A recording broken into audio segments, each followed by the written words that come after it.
بیان کیا جاتا ہے کہ ایک بادشاہ لاولد تھا۔ جب اس کی موت کا وقت نزدیک آیا تو اس نے وصیت کی کہ میری موت کے دوسرے دن جو شخص سب سے پہلے شہر میں داخل ہو، میری جگہ اسے بادشاہ بنا دیا جائے۔ خدا کی قدرت کا تماشا دیکھیے کہ دوسرے دن جو شخص سب سے پہلے شہر میں داخل ہوا وہ ایک فقیر تھا، جس کی ساری زندگی در در بھیک مانگتے اور اپنی گدڑی میں پیوند پر پیوند لگانے میں گزری تھی۔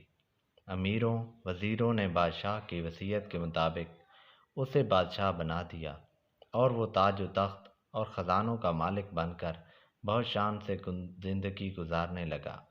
قاعدہ ہے کہ حاسد اور کم ظرف لوگ کسی کو آرام میں دیکھ کر انگاروں پر لوٹنے لگتے ہیں۔ اس فقیر کے ساتھ بھی یہی ہوا جو اب بادشاہ بن گیا تھا۔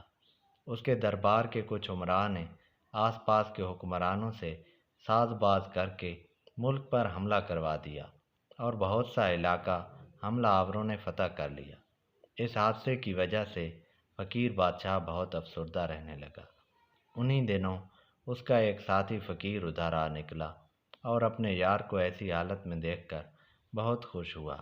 اس نے اسے مبارکباد دی کہ خدا نے تیرا مقدر سنوارا اور فرش خاک سے اٹھا کر تخت افلاک پر بٹھا دیا۔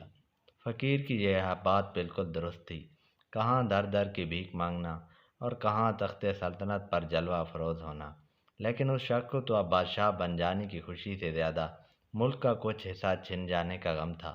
غم بھری آواز میں بولا، ہاں دوست، تیری یہ بات تو غلط نہیں، لیکن تجھے کیا معلوم کہ میں کیسی فکروں میں گھرا ہوا ہوں۔